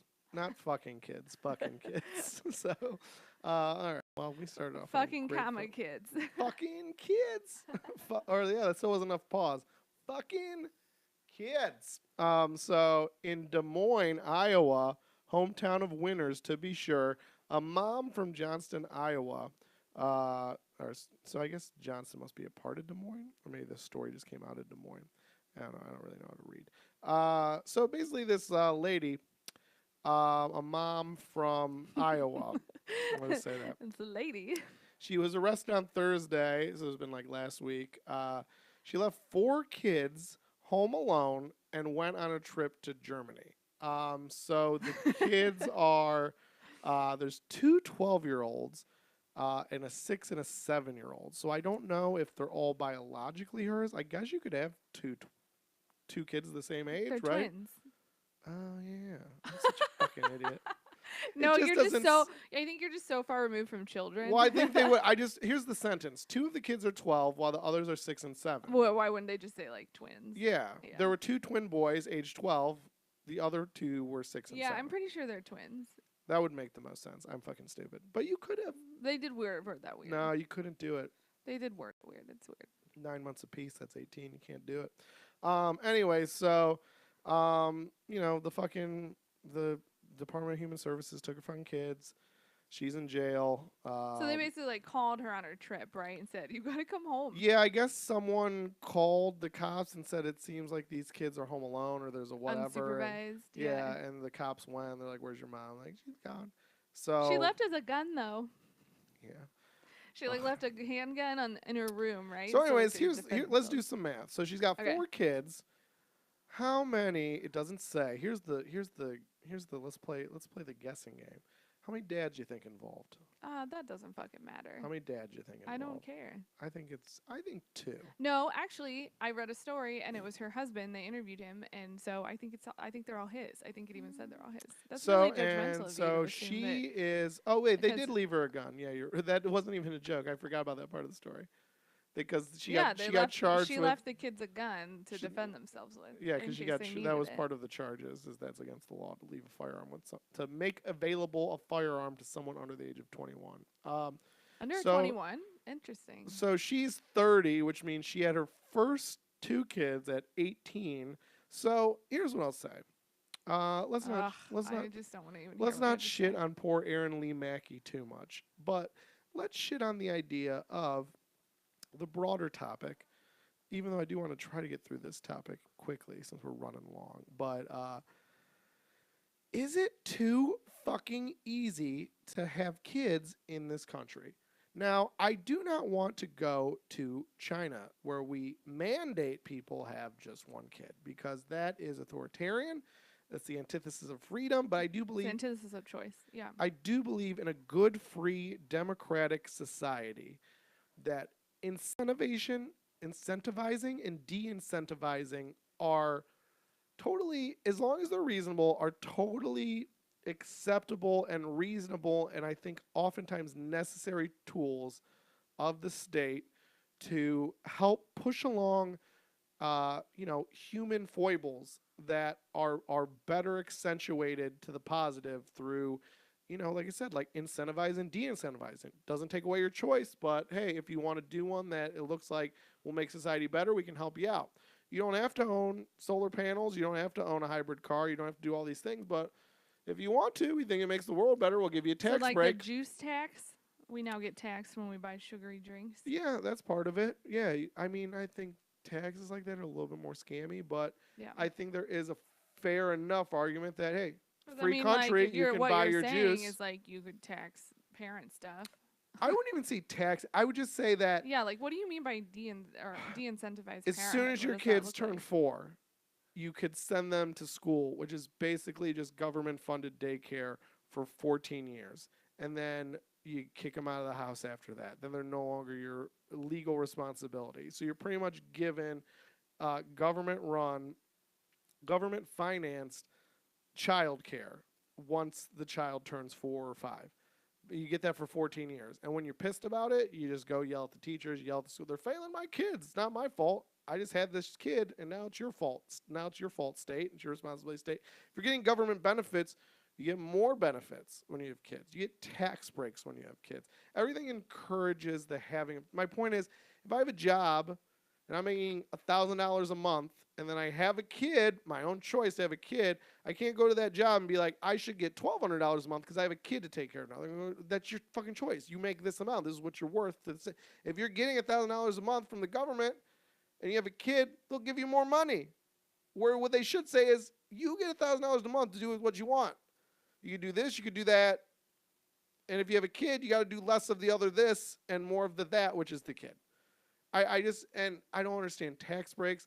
I don't understand public schooling. You don't understand tax breaks for parents? Yeah, I don't understand public schooling. I don't understand. I think it's becoming way too easy to have a kid. And I don't think there's any financial privilege based in it. The example I always give, we were talking about this recently, not related to this exact article, but I said, until I was, I think, like 5, I think it was like maybe after first grade, so maybe like 5 or 6, and this was even after they got divorced. They got divorced during this time frame. My mom worked day shift. My dad worked second shift. There was always someone with me. So even if I had school to go to, I had someone there to take me, to pick me up, to help me with homework. My parents were super fucking broke. That's why they had to do it that way. So my point is, like, if you want to have a kid, you should be prepared to do that. Or you should have enough money to hire a nanny. Or you should have enough you should have enough time to help your kid learn, to help your kid become a good person, to teach him lessons and all that shit. And if you're not ready to do that, if you don't have the money, if you don't have the time, if you don't have the will, like I said, I don't think my parents had time or money. They just had the will. My dad's like, I'll fucking work a night shift job in my 30s so we can have a kid. I'll fucking pick him up. We'll be divorced. I'll come over to your house, pick him up, drop him off to school. I'll pick him up, bring him back to the house, watch him till you get home, and I'll drive from my old house, my old sad divorced house, off to work. They were broke as fuck, but they decided they wanted kids, so that's the sacrifice they make. I feel people don't want to make sacrifices. This lady, she's like, I'm 30, I want to go to Germany. Well, where was the thought 4 kids ago? 4 kids. The funniest part of the story to me is that she did this to go to Germany. I mean, she's go to a beach. I mean, what? I mean, it's but funny. What race would you think she is once you heard that? Super white. She is, and that's the whitest vacation so funny. ever. So listen, I was like doing some more digging on this story, and they like pulled photos from her Instagram, and she had like posted pictures of just like bratwurst and sauerkraut. Like it just was the weirdest photo of like. Yeah, this lady clearly has a fucking bratwurst obsession. That's how you get 4 kids. No, oh jeez. Throw a fucking bun on that thing instead of getting one in the oven. It just was funny how like she clearly did not like she didn't even come back. The cops called her like, hey, come get your kids. They were basically like, you need to come home now. Yeah, you need to come home now. And she like didn't come back for a few days. Well, hey, you already did She the took her crime. time. You might as well. We might as well go enjoy the motherland. I mean, Man, because to me, I like, just, we like, talk it's about so, whether. I don't think I just, this is always so, but feel like parent shit is so tricky because I don't know what it's like. I don't know what it's like to have a kid. So to say, like, we're making parenting too easy, the parents, I know it seems really hard. So, like, I can't, like, but you know, those are parents who are, like you're saying, they're making that sacrifice for their kid, right? Totally. Like they're trying to make it. Every parent that I know is a good parent knew it was going to be hard, and then realized, like, I might not be able to go to Germany whenever I want. Right. I may not need this. I may not get this. I want to be a parent. I mean, Yeah. when we talk about whether or not to be parents, isn't that like the first thing we go to? Is like, we're gonna have to give up this. We're gonna have to give this. Do we want to give up that? If no, then no. And I think this is the kind of person, and I think that exists in the swarms, are just like, I'll figure it out, or I'll still do what I want. It's like, yeah, I think because who is watching her 4 de-incentivizing kids it now? The feels- fucking state. The No, state. I think she has family that took them. But if she didn't have that family, yes, the state would be taking care of it. And then how are those kids turned? I mean, even if the state never found out and they never went through a foster care system or had to live with an aunt or a grandma, how are those kids turning out? How would you guess? This isn't a mistake, though. We have parents that have made mistakes, Yeah. even good ones. Even bad ones have made mistakes that are overcomeable. A little therapy. How do you think these kids are turning out? Unless they have this amazing, unless one or two of them have this kind of like amazing genetic ability. Just like, I'm so fucking smart, I'll get out of this. I'm so athletic, I'll figure it out. I'm so good looking, I'll get some breaks. I mean, these are kids who are going to end up to nothing. I mean, how many people do you just walk around and be like, there's so many nothing people around? And it's like, it's not your fault. It's two other more nothing people's fault for shitting you out and not giving you a chance because they didn't give a shit. And this is another woman that doesn't give a shit. And it's like, stop. I mean, it's 2017. The cheapness, the availability, the education. I'll admit that's the most lacking. And where's it lacking? Public schools, because they suck. There's so much cheap available, relatively, I wish it was more knowledge available birth control out there. Just don't. I don't think if you're, back to the Hugh thing, but not directly, if you're a woman that fucks a lot, I don't think you're a slut. If you're a man that fucks a lot, I don't think you're a slut. If you have kids, you're dumb, though. I will stick with that, sir. If you have kids and you're not married and you're not in a committed relationship that's like marriage, you're fucking dumb every time. No. Use protection or have the fucking foresight to go visit the shop vac and don't put it on everyone else. Justin, I just, like, I hate hearing you talk about this stuff because it's like, it's just so brutal. Because and like, it's just, I could be feel less like brutal, but I what's... think that you have when you argue like that, I get what you're saying and that you're being hyperbolic, but it's like, these are real people. But I'm not being hyperbolic. That's the point. They are real people. The only reason I talk like this is because this is who you're talking to. You're talking to a woman, and by proxy, women and men like her. It's definitely men. There's fucking deadbeat dads make me just as furious, just so you know, because I know there's been a lot of man-woman issues on this. I'm broke still. Plenty of men disgust me too. It's the fact, men and women who are like this.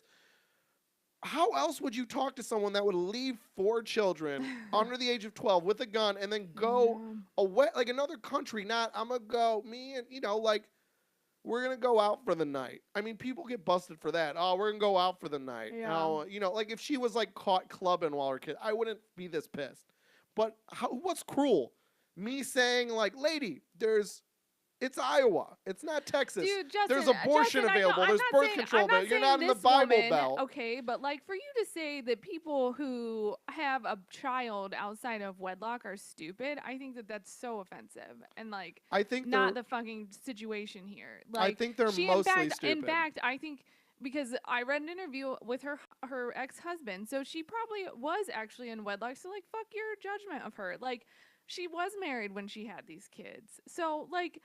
Okay. I feel... I didn't say she wasn't, but I said people that do it mostly are stupid. Do. And then most people are doing it multiple times. And it's always a stupid thing to do. And it's just like it's same thing. It's same thing like, oh, I'm right, I'm just a dick. No, I don't think you're right. I think that there is... I think that having kids... to a lot of people is like a balm. It's a solution to something else deeper inside of them mentally. And so shitting on them and calling them losers and stupid is And that's not my point. helping anything. And that's why it's a bomb. Because you know why? That's my whole point. I'm a liberal. I love me a good government program. Why not free couples therapy? Why not free birth control? Why free schools? That's better. Why free schools? Why free fucking more food stamps, more welfare, free schools, so all this. Now we're getting somewhere. Instead of just shitting on them, like, yeah, those are cool ideas. Like free fucking counseling. Or even free like childcare at works. So if you have a job, we'll take care of you can visit them on lunch and shit like that. But like again, just like I fucking take care of your kid or don't have one. We have so many fucking people. We don't need them. So just stop. I was reading something today about this where it was like a pro-life thing, and it was like, I mean, I guess I knew they had this argument, but it was so ridiculous. It was like, yeah, people say abortion because we have too many people. Like, it's exactly what you just said. Like, we're overpopulation. Well, like, they thought overpopulation would happen now, but like, their argument was because we have so many people, we've been able to create the technology where we feed everybody, and like, more people can survive on this planet because of the people that we created who made the technology for the things. So basically, the argument is like, the more people you have, the more minds you have. Dude, technology is so perfect right now. We don't need any more. Start fucking offing these babies before they even start. We don't need them. Oh, I would kill the baby that was going to invent cloning right now, live on the web. I don't give a shit. We're fine. We're fine. We have the internet on our phone. We don't need it. I just brought that up because I feel like what we need is less people, and then the planet would work so much better for humankind. It would be insane how much better it would run. It is crazy how we wouldn't need a fucking Tesla. I don't agree with you on this one. I think for all of this episode, we're gonna have to agree to disagree. But like, I do think there's something to maybe. I don't know. I'm just gonna do like punk rock naked. But is that naked but with a big bush? Just fucking naked, yeah, and sitting on your face. It's funny. Can you get sexually aggressive as a woman? Because you don't have like that member. Do you ever just mush? Can't like whip it on you. Well, yeah, you ever just like mush a vagina in a face? I just found this artist who draws he's like Asian, and he draws these like sort of like wimpy, emasculated men who are being sat on by these huge, voluptuous, fat women. Some men are really into that. Like they're like smoking and not painting, but they're just like suffocating these men who they're like sitting on. It's crazy. It was really sexy. Into yeah, that. No, I get it. But like, but you're not really like that sexually, no, I'm not are like you? that, no. You're definitely a sub, Here's right? what I was gonna More say. than a dom. Here's what I was gonna say. Oh yeah, for sure. Would it ever feel good to just mash a puss? Like guys like gag a girl with their dick. You ever want to just mash a puss? I just hate. Why would guys do that? It's so gross. I don't know, but some girls like that. I'm saying consensual. All this is implied consensual. Okay, you so find a girl that likes to be. Here's what I was gonna say about. I'm just saying, if I liked getting suffocated by your puss, would you like smashing it? Like just, I don't know. What? Like, would you ever just want to just crotch slam me, or is that not appealing to you? No, it would hurt. Yeah. No, that's not appealing to me. Do you think you'd like it more if you had a penis? Do you think it's the having the penis that makes it fun? I don't know. I just don't want a penis. It's like a little weapon attached to your body. It seems I would be all anxious about it getting like sliced off or something. Yeah, that comes up every once in a while. Maybe when you're a kid though, and then you learn it's fine. It's like a baby. You can kind of just whip it around. Well, now I'm kind of thinking about it a lot. Now it's on my mind. Now I'm scared. No. Okay. Right, so the parenthood thing, I think that it's weird how different.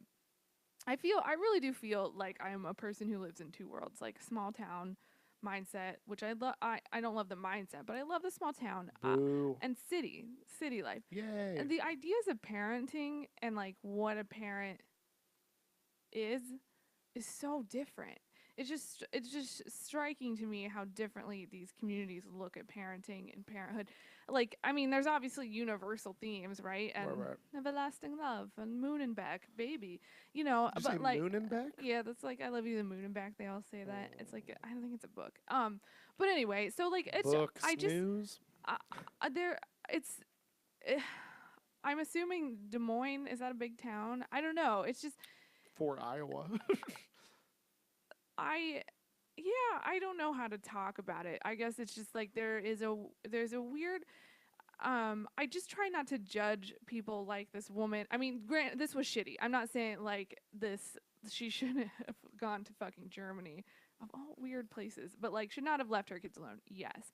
But there is a different there's such a different attitude about how being a parent makes you who you are in different places. And I don't know. I really try not. I feel like I get what you're saying and like your veracity of like judging these people. I get it, but like it's just such a different culture I in know, some but I guess areas where like parenthood is like how they define in themselves. 2017, And I think that's okay. in 2017, how often do you hear someone announce, "I'm pregnant" or "We're pregnant," and it's amazing, like, "Congratulations! This is a miracle! I'm so Sure. excited." Sure. Maybe I'm a bit of a fucking psychopath, but every time I hear You that, are. I go, "Well, it's a decision. It's not a miracle. Yeah. It's not a joy. It's a decision. And if you wanted it and you got it, then it's congratulations." Because it's literally like getting a job or buying that car you've been saving for. It's like you guys have been trying, you guys have been saving, you guys have been planning,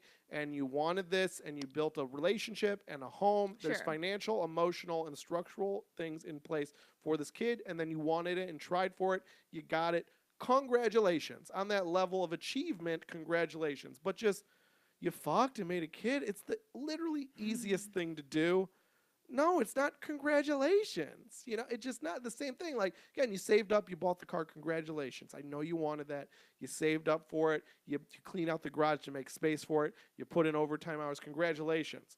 Hey, I opened up a new credit card. I bought a car with it. I'm unemployed. I still live in my mom's basement.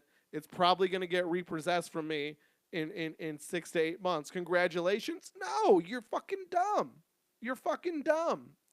It's just funny that that's our knee-jerk reaction. Right? That's what that goes not just with that, because I don't want to sound like some fucking, You again, do. some right-wing fucking nut. The state. Again, I love a good government program. I'm a fucking liberal, I think. It doesn't matter. Who gives a shit? I hate labels. But the point is, like, what you're it's about saying is- responsibility. Right. And like there is something to the fact that like yes, if you are making an incentive, a financial incentive to keep having children, like that there is no consequence for, because I always think I'm like, well, it already seems like we're de-incentivizing it because it seems really fucking hard to be a parent.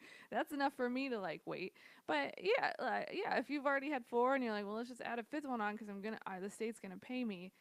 Yeah, I love a good I wish we could talk to like a social worker or someone. bonus on episode this. ideas. Sure. Yeah. See? One of our loyal listeners Patreon.com, is, LO, works in no this dash, field. class. And No, it would be doesn't work. interesting to like hear like from a professional standpoint what does that look like, and is that possible, and like what are the ethical lines of I guess I just remember, de-incentivizing parenthood? I mean, Yeah, I think it's just as ethical as I think it tax breaks for solar panels. I think it has to happen organically. I don't think there, like you said, like it's such a fine line because it can't be like China where you No, only have I'm not one child and a advocating boy, for that right? at all.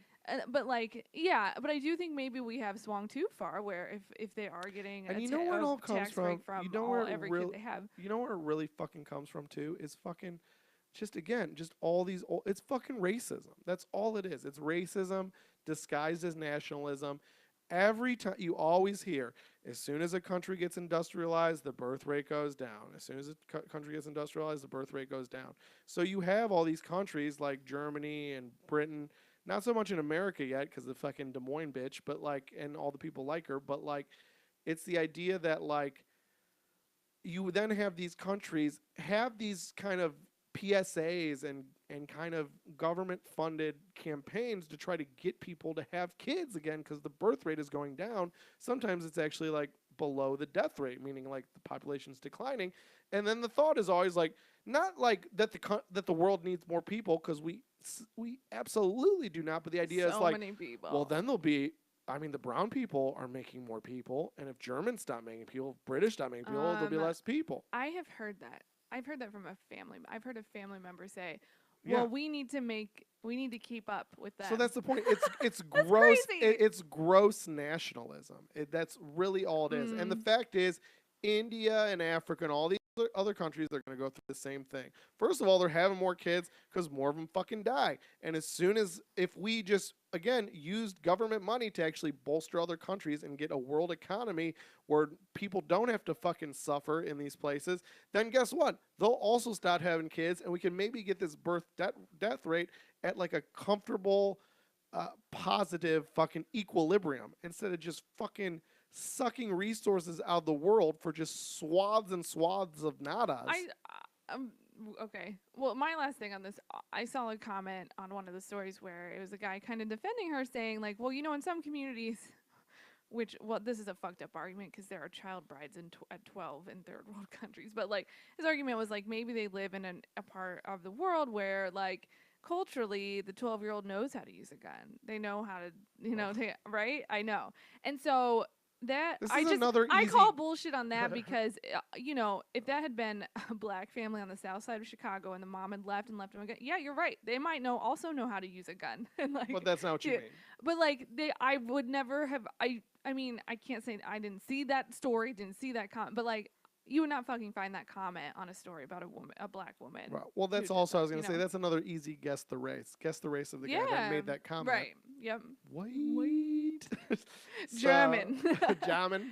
She wanted to see maybe the German. child knows how to use the gun because it's important in protecting the homeland.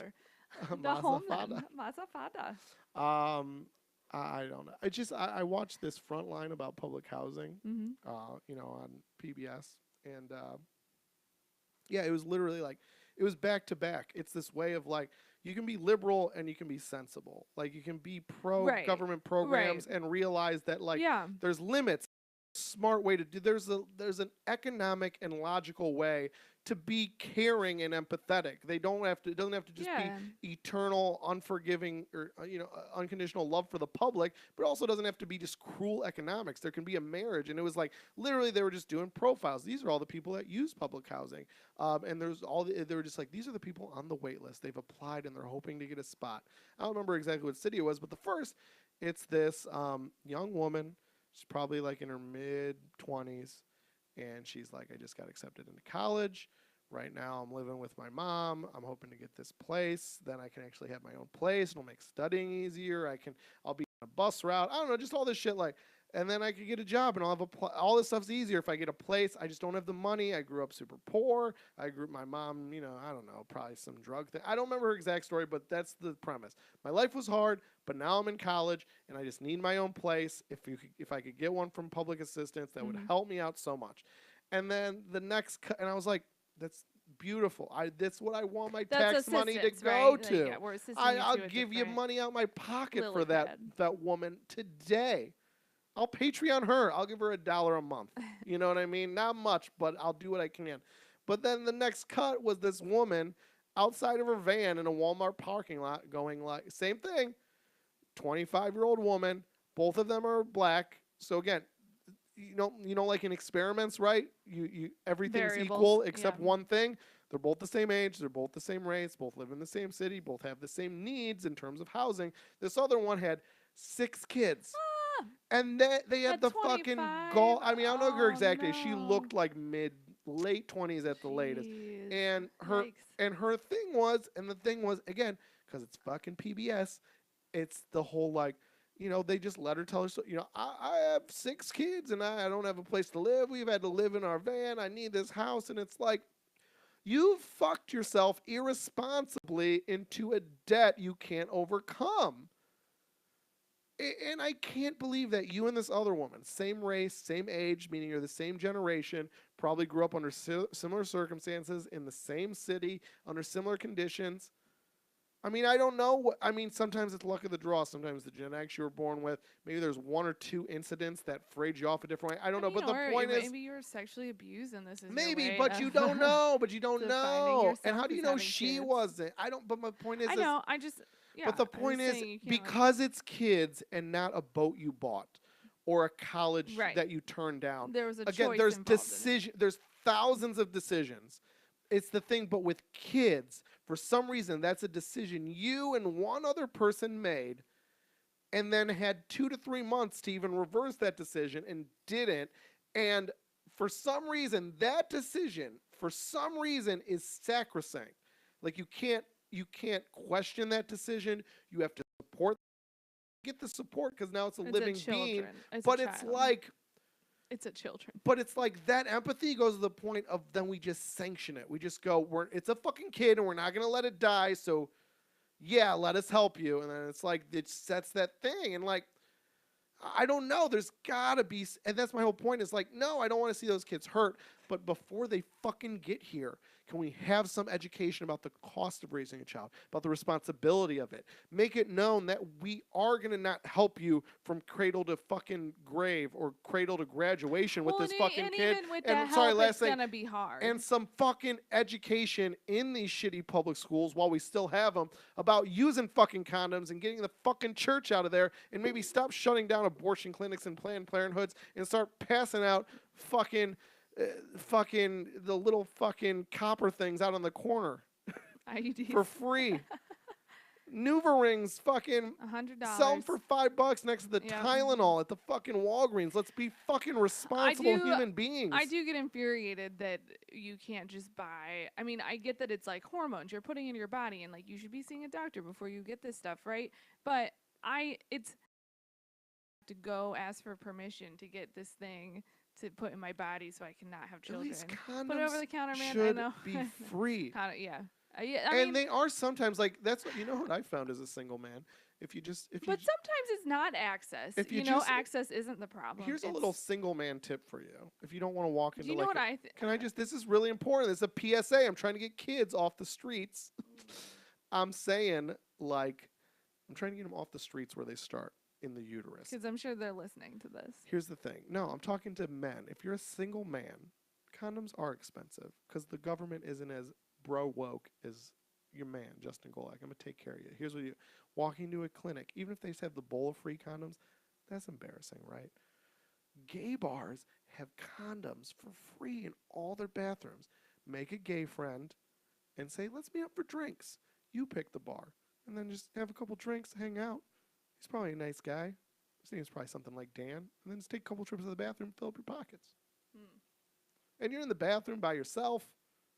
There's no embarrassment. You don't have to walk into the clinic at 2 p.m. You're just in a bar at 10 p.m. Everyone out there's looking to get fucked anyways. No one's looking at you weird. There's not someone there going for like her mammogram looking at you weird like, oh, what are you fucking? So that's my tip. Cool. But anyways, I just can't believe that's the only way. You should be able to walk into a Walgreens and go up to a pharmacist and be like, I would like some condoms, and let's go, here you go, here's a bag. That way they're not just like in a dirty fishbowl in a bar. There's some control, but they should be fucking free. It's insane they're not free. It's insane. We give free flu shots. I feel like that access isn't always the problem, and actually it's been proven that's mostly not the problem. It's like you said, education, but like psychologically, the more they study poverty and why people make they feel trapped, helpless. There's no way out. How do you fucking just have a life worth living? You have a kid. It's deeper than just like education and access, and like that's where I get so tripped up. Where I'm like, I feel like we need to talk to a professional. But that's your my doctor. point. But again, that should be the narrative. So much but again, that should. But then if we know that's a reason people have kids, those attitudes, I don't think there's anything wrong. Again, we're talking about de-incentivizing. We're talking about PSAs. The government releases tons of ads about different things, and we don't consider that authoritarian. Why not an ad about something like again, what do we try to do with women now, right? Women, get them into STEM. You want to be a successful woman, learn math, right? Why not going to public schools and being like, hey, do you want to be a successful woman? Here is how to protect yourself from unwanted pregnancies, because that's probably, I would guess that's probably one of the leading reasons that women are unsuccessful financially is an unwanted pregnancy early in life. I mean, unwanted or unplanned, yeah. Sure. So again, why if you're going to try to teach women calculus at 12, why not teach them how to For take sure. birth control and how to use condoms Yeah. at 12. Without Because that's going to anything be as tied much to of a it. stumbling block as not knowing how to use a TI-86. That's going to be the same stumbling Sure. block in her poor life. And I feel like, I mean, this is a personal issue. Again, like, these are weird, like, topics today where, like, I just, like, I was pregnant at 24 and had a miscarriage and, like, but thought I would have it. And, like, you know why I wasn't taking my birth control right? Because I had so much fucked up issues because I grew up Catholic and was like, you're not supposed to be taking this. You're not supposed to be having sex. This is bad. But also, there's like this self-sabotage that happens. And so I just have a lot of empathy and, like, I know that each case is unique and, like, I can't get behind you calling. I mean, I know you're being hyperbolic. I get Dude, it. there's a But, like, saying that it's stupid or that I just think that I don't think 24-year-old me was stupid. I think she was hurt and confused about fucking sex, I think and there like are a and ton. so I think that religion is damaging. I think poverty plays its own role of, like, developing worth and just masculinity in neighborhoods of poverty, because it's like, how do you prove that you're a man? You are virile. You have babies. I think there's I definitely can't, a I can't ton. raise and save money to help my family, I but think I there's can definitely make a ton of cultural and super gross, and I definitely touched on those. I think religion in health classes in schools Get it is out of there. gross. I think religion in society, like, again, as public policy, not in your personal practice. Again, First Amendment, do it, but in public policy and the way we kind of talk to the public about things and the way we fund things like Planned Parenthood is fucking gross and despicable. But I think that's we definitely need to curb that as well. But again, it's just about being empathetic and pragmatic, about being a little left, a little right, a little not Democrat, Republican, but conservative, liberal, pragmatic and empathetic. You can say, hey, we care about you. We're here to help. But also, like, don't be fucking stupid. The same, like, again, like culture, right? That's always the left, right? We got to change the culture. The culture is gross. It's making women feel bad. It's making them feel shame. But then, that's the culture solution. That's, I feel like, the left solution. But I feel there's nothing wrong with throwing in a little conservative solution of, like, but you also got, in the meantime, how about we point you in the way of personal responsibility? And you do a little bit of that while we do a little bit of this, and let's all work together to solve this. There's still some gross cultural shit going on for sure. Hugh Hefner did not cure all of it as much as he tried. That good, great man. Oh my God. Can we go to topic 3? Topic 3. All right, On this that is you. note, Close us out. All right, so hey, they made the news today that, like, Spice World turns 20. Boop, boop. Early next year, like It's in old December enough to date Hugh January. Hefner now. Oh, gross. Too old. He likes I to know. make That was the teen. better joke. As soon as I said that, I was like, nah, I fumbled it. Fumbled it. This is more George Clooney's type. But so you had the good joke. You went too far. You so, overtagged it. So Spice World, the movie that the Spice Girls did together, basically there's some theaters around the country that are going to show it for its 20-year anniversary. So for a fun topic, my question is, what movie from the 90s was most influential to your childhood? You mean, but you said, like, about adulthood, right? Is that how you framed it? No, but sure, we can. Well, make do it your that. pick. I want to hear your pick. Yeah, okay. So here, real quick, because, like, I just want to, like, this is the topic you were just saying. What movie from the 90s was most influential to your understanding of the grown-up world? Oh, yeah. Is that where you took it? I just kind of want to hear where you go. I have some ideas, and I'm going to pick based on kind of, like, where you take land. This. So I was in 6th grade in 1997. Sounds about right. Yeah. I think I was 96. Spice Girls, this whole era, right? Well, so my pick though is Titanic. And so Leonardo DiCaprio was a friend of mine let me borrow her, like, book of photos of him. Like, they would just sell them on the newsstand. Like, I had never. Did you wicca with it? No, but I was like I had like a weird 6th grade obsession with him. I just were you getting down and dirty then? No. At that age? Yeah. Okay. Yeah, I was masturbating by then, but, like, not to anything. It was just a very physical thing. Like, it wasn't like I didn't really understand what fantasy was yet, right? It was like itching a scratch. So it wasn't an itch. yeah, like right. but he was so cute. I thought he was so cute, and like, girls get weird obsessions with celebrities and boys, and like I definitely had one on. I was fixated on him.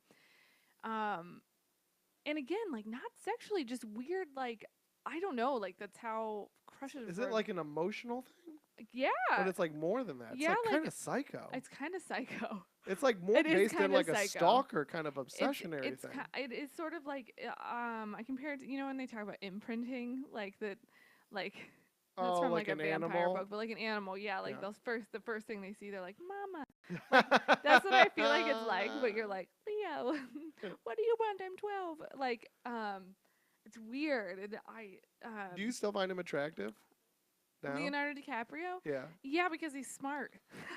Like it's totally. But he's kind of a slut. He's a dude slut. No, totally, and he gets made fun of for it. Does that turn you off though? Yeah, I'm just saying I like him as I think he's very smart and well spoken about cool issues. So on the stereotypical top 5 you could cheat. Is he a top 5er for you?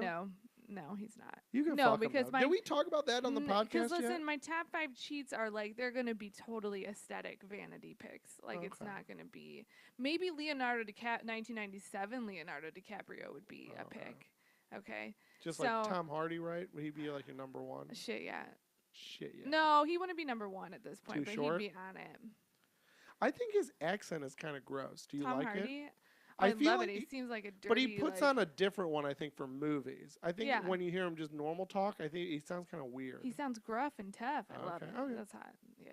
I would say it almost sounds like a little more like high pitched and like less tough. Mm. I think the one he kind of acts with when he does a British guy like is better. Guy. His American accent is pretty good. Well, I mean, I don't know. As long as he's talking, I don't care. You're like, I'm just gonna be mashing my puss in that mouth anyways. I'm not gonna be hearing nothing. Okay, so Titanic hit, and like that was such a like hot moment in like a culture. It reminds me of, remember when Frozen came out and everyone knew the song and like kids were fucking obsessed with it. They're gonna have that kind of memory that like I have with Titanic. Like it's so imprinted on my brain, and like that Celine Dion song was just like so huge, and like it was right at that point I was at that age where like I was ripe for obsession and like was so obsessed with Titanic. And so the first time I watched it, because we didn't really go to movies, it was sort of like an expense that like we just didn't have. But so I went with a friend of mine, and then we went to the drive-in. And so love the drive-in. Did you have a drive-in by Marion? No, we like drove out to Columbus, I think, or Delaware. I don't know. Okay. But like no, not in Marion. So did you go to the drive-in a lot? No. Oh, okay. So I went with this girl, my friend. We were also obsessed with Backstreet Boys. But Leonardo DiCaprio, we were so obsessed, and we went with her parents, but we didn't want to sit with her parents to watch this movie. So we sat outside on like a carpet or like a blanket, and it started pouring down rain when Titanic started sinking. So we were just like bawling, like crying, and like her parents were like, "Guys, do you want to come in the van?" And we're like, "No, Titanic sinking." But like we felt like we were there.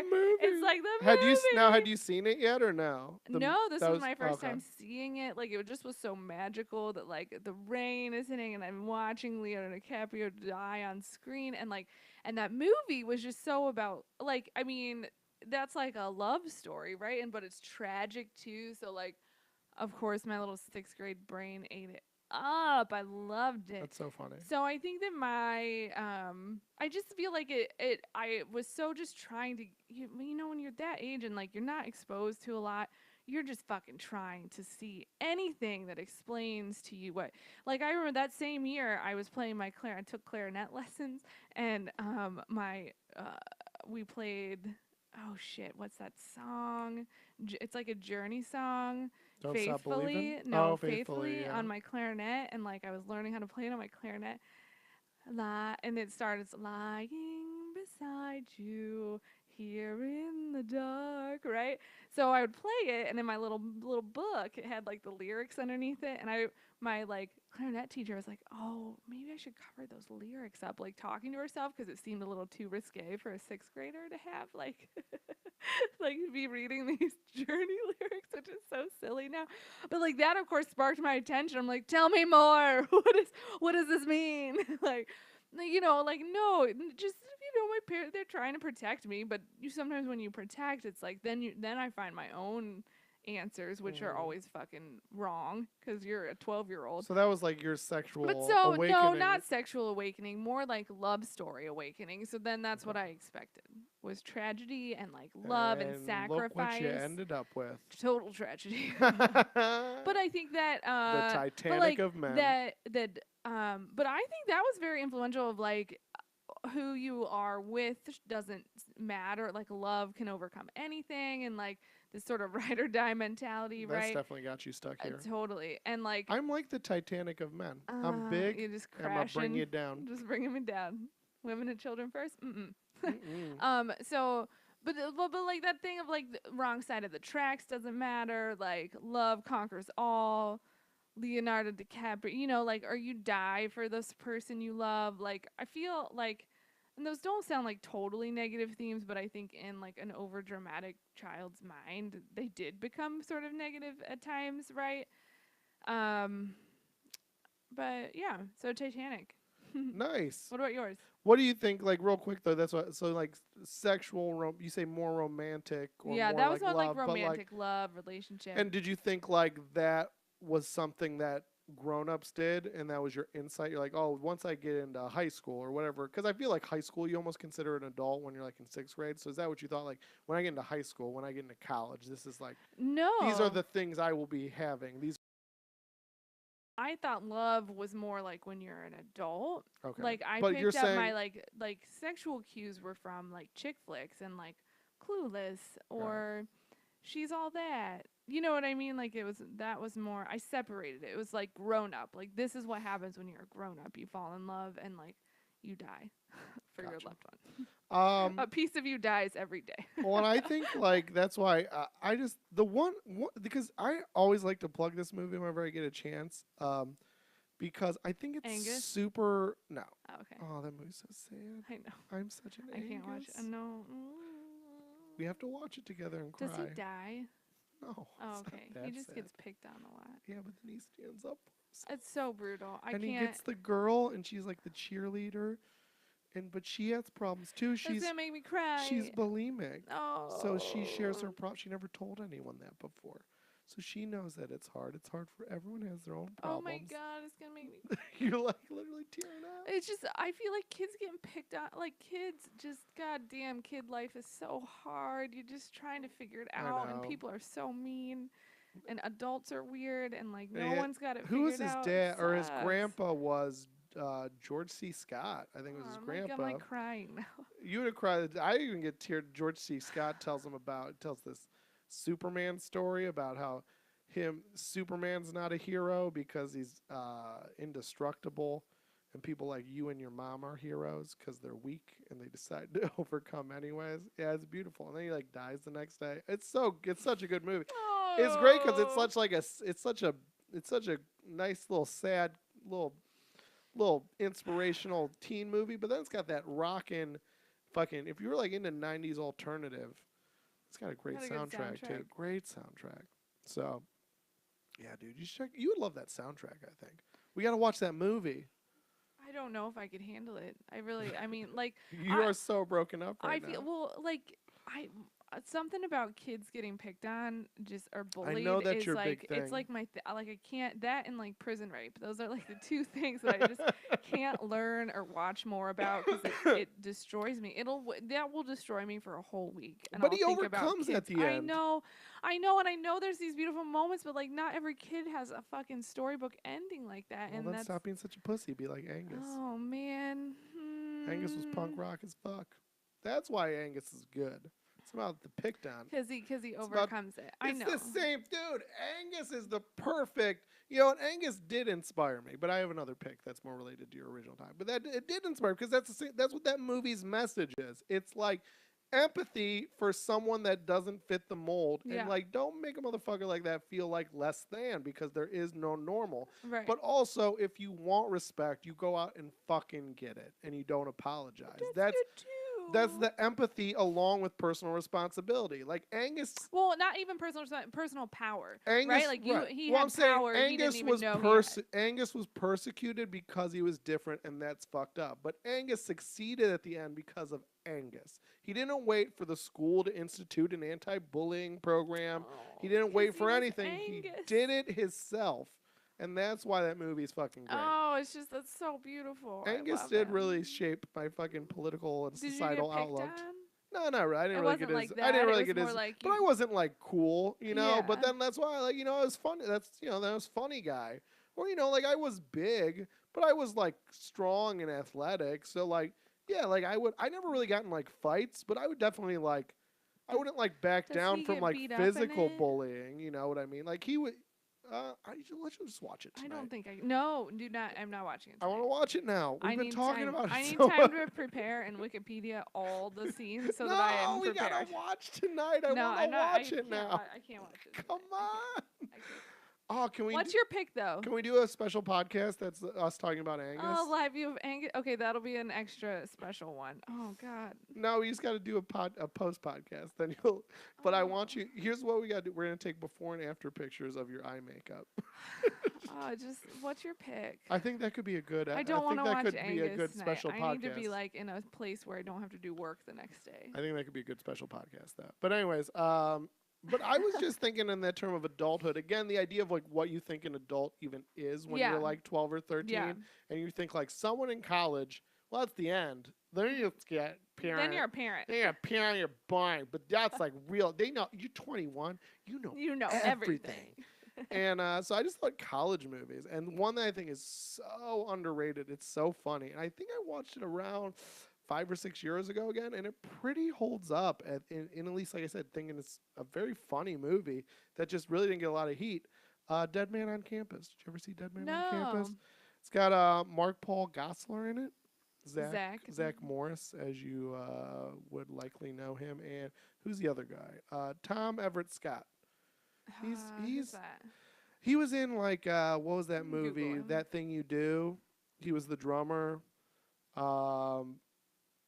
He's been in like a ton of stuff. He's like kind of generic-y white guy looking. Yep. Okay, got him. But as soon as you see him, you know. So they were like, the plot was basically like, they were roommates. Oh, he's so cute. They were like odd couple roommates. Mark Paul Gosselaar was like the stoner guy. Tom Everett Scott was like the, you know, study hard guy. And, you know, Mark Paul Gosselaar got him to kind of be like a slacker, right? And so they started flunking out of all their classes. And then they find this old like rules book that says that if you have a roommate and he commits, I don't think it was if he commits suicide. I think it was just if he dies. If he dies while you guys are roommates, stop looking at pictures of Thomas Everett Scott. I know you get into a Google hole. I know. So the thing was, they were roommates. They're flung out of school. If they can get a roommate who dies, they get straight A's for the semester. So that was their plan, is they were just like kind of like recruiting all these roommates that just like were either suicidal or real like risk taking to just try to get a roommate that would die so they could get straight A's. Jesus. But it was like funny. It's like a funny like it's like a you know like it's like a college. It's like a drunk college romp. Okay. So what did that teach you about adulthood? Well, that's the point. It's like that's the plot of the movie. I just because I wanted to see if you knew it. Maybe you didn't know by the title. It didn't get very big, but the point was like it was just funny, and I just thought like, oh man, I want to be like these two guys. They're just drinking and partying, and then they got this harebrained scheme, and like you know, like, I just feel like a lot of college movies just I think informed like what people thought college would be. Oh my gosh, totally. And because that's definitely I think those movies kind of made college what it was, which is kind of like those movies. But then like there's so much that isn't. Like, you know, like they literally like I think they lived. That's what's what I don't remember for sure. We should watch this movie. Maybe this will like be better. Yeah, this will be.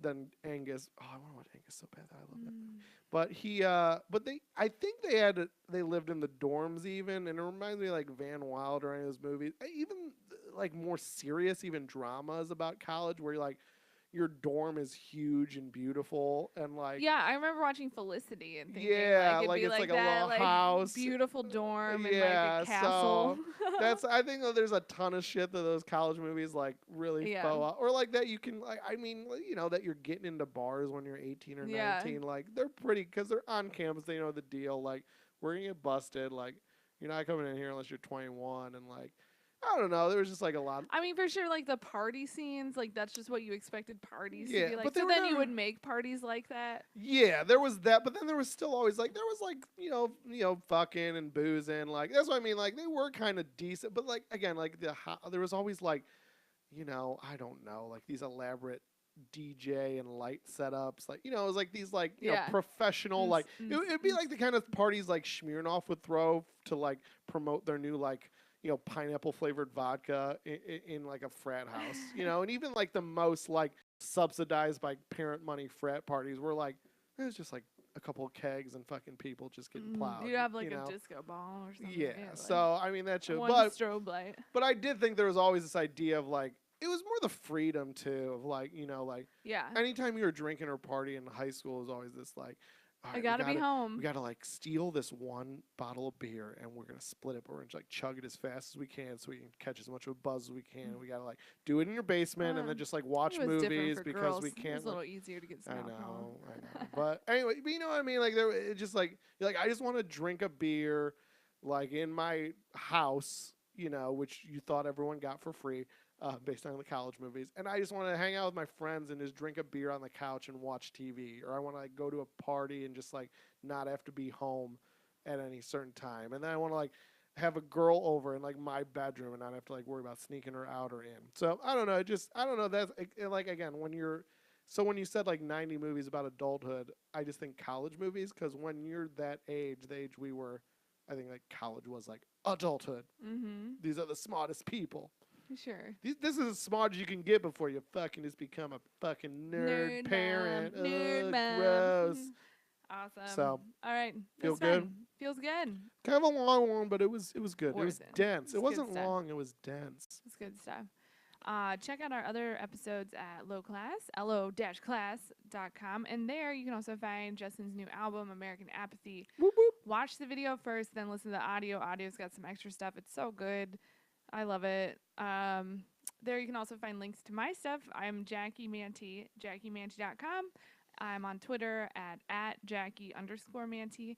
You'll give me a like on Facebook. I'm Jackie Manti Writer.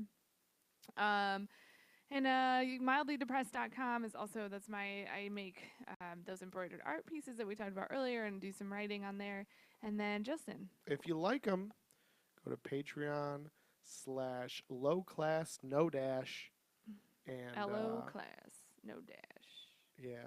We'll figure out how we say it. Patreon.com/loclass_no-dash. And You can email me at Jackie@JackieManti.com. send her them tit pics. Come on, wear them tits, ladies and fat dudes. We don't discriminate. Where's them non-binary tits? Come on, Zers. Justin, what you got? So, but yeah, Patreon.com/lowclass. That's LO class no dash. Yeah, $20 and you can get an original. You want to just go pee? I'll close this out. If you can pee while I close this out, if you really have to. Yeah, but it was my turn. Okay. But anyway, just tell us where we can see you. So for $20, you can get that original mildly depressed style artwork. It'd be original. There'd be fucking. I mean, I think what's cool about it is that like I would pick the I'd pick the the public domain art piece for you, and then like who knows what I'm gonna put on it. It's cool. I and it's like I said, it's not a print. It's like because it's what she actually. I will physically be embroidering it, yes. And then you'll get that framed with a little note on the back, shipped right to you. I just think it's cool. But there's other ones you can hit. JustinGolek.com. I got some shows coming up in October. If you live in Chicago, should be on the road maybe end of fall. If not, definitely by the spring. But if you live in Chicago, JustinGolek.com. Upcoming shows at Justin Golek on Twitter. Justin@JustinGolek.com. When you see them dicks, gentlemen, and non-conforming trans women that still have dicks, I don't know. Just if you got a dick, send it to me. Ladies and gents and zims and zers and theys. I don't care. I want to see that dick. Jack just wants to see them tits. And I have to go to the bathroom. So thanks, guys. We'll see you next week. You're the best. Hope you made it through all this. We love you. Yeah, thanks for sticking with us. I think this was a good sode, though, so thanks for sticking long term. Good sode. All right, let's go watch Angus. Bye. Bye. No Angus. I want to watch it now. I don't want to watch it tonight. I'll watch it with you sometime. But